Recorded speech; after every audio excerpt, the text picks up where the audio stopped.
Hello, I'm Darren Jackal. I'm in my studio. I talk about design, product development, and mountaineering. Welcome to another edition of Experimental Design, Discourse, and Disclosure. This is part 4 in my who knows how many part series on lower extremity function and implications for footwear design.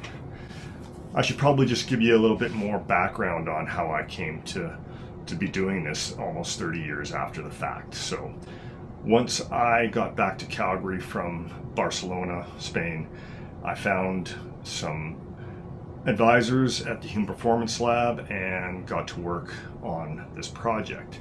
I also tried to get some sponsorship from a variety of different footwear companies, and I was successful in that. I got responses from a few. So I had a sponsorship from a large, well-known footwear manufacturer in the States, and what I discovered through that interaction was that big companies are not really interested in developing new ideas. They're interested in selling ideas.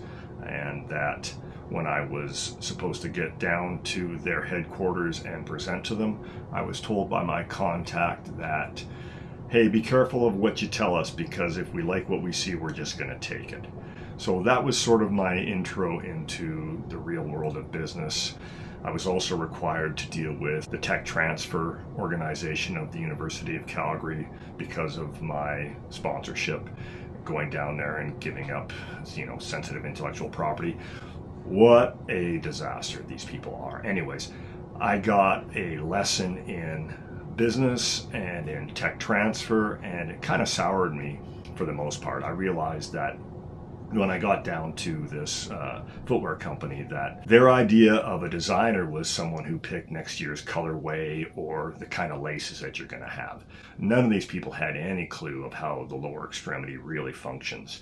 And I was quite dismayed, thinking that, okay, if I do get a job as a designer in one of these companies, I'm just going to be doing really useless styling of footwear. And so I got a little scared of having this kind of job, so I applied to do a PhD. And I was lucky to get the guy who ran the Human Performance Lab to be one of my advisors. And you'll see coming up where that led in terms of what I was proposing to do for that doctoral research. Anyways, let's just talk about the foot and ankle now, and we'll see how far I get on today's episode. Okay, let's start looking at the unshod foot, a foot without a shoe on level ground. Forces are going to act through the rear foot, the calcaneus, and the forefoot through mainly the metatarsal head. You are going to be standing directly over your arches, and your center of gravity is going to be wanting to flatten out the foot. It's going to be resisted by the soft tissues that run underneath. When you transition to a more uphill type of motion, what will happen is that you eventually get to a certain inclination where you can't effectively transfer forces through your calcaneus. The center of gravity will start to migrate forward, and it will eventually wind up over the toes, essentially metatarsal head and the toes.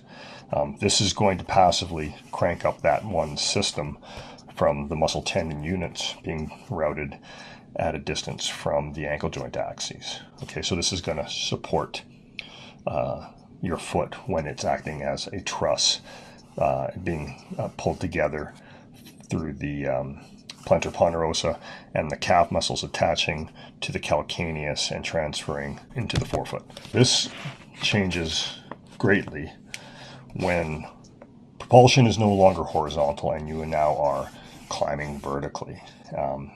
Even worse is when you start to get onto very small points of ground where you're going to have to transfer your load into the ground plane. So that's not just you and your body, but the weight of your gear. You've got a rope on and the rope drag, etc., etc. This is all going to be working against you. It's going to increase the length of the moment arm from the windlass mechanism, but this is going to be really tough on your feet. Climbing a mountain in bare feet is just not going to happen. So what does happen primarily is we put our foot into a full shank boot. And you can see there's lots of things going on here. One of the things that happens is that the full shank does not bend, so it's going to pivot. Your load's going to be pushing down, and the footbed's going to want to pivot and drop.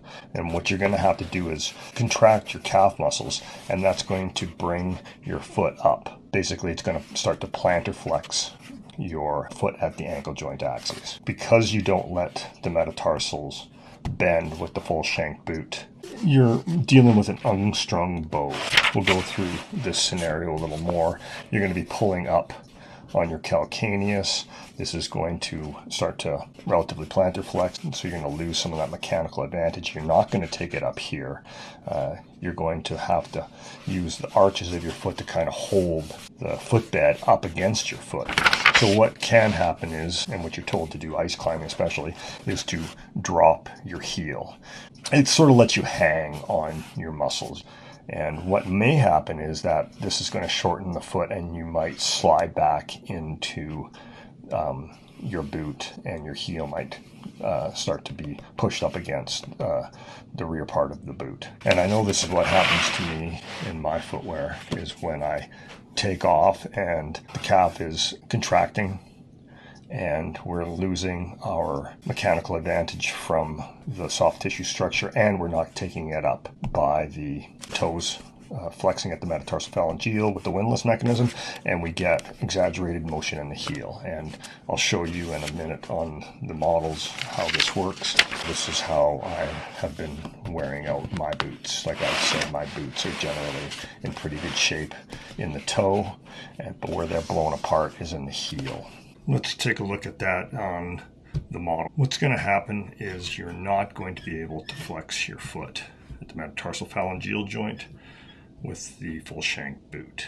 As you go through the motion of moving up to your next step, loading it, and then taking off, what's going to happen is you're going to have the calf muscles pulling up on the calcaneus. That's going to push your body weight load upwards, and it's going to relatively plantar flex the ankle. The toe's not going to be able to take that up with the windlass, and you're going to get this exaggerated heel motion. This is an example of a summer mountaineering boot. It's a bit dated now. I haven't had a lot of use in it, so it doesn't have a lot of damage at the heel. I have happened to just gotten rid of all my old climbing boots, as I just did not have enough room to store them anymore. There was some really good examples of the rear foot or the rear part of the boot just being blown away, all these stitches ripped out.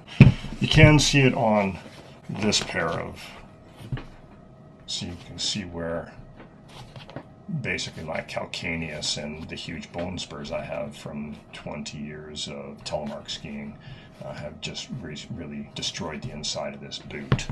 So this is the kind of thing that's going to happen to you in your footwear, or like the military recruits who were marching in soft sole shoes is what might be happening to them.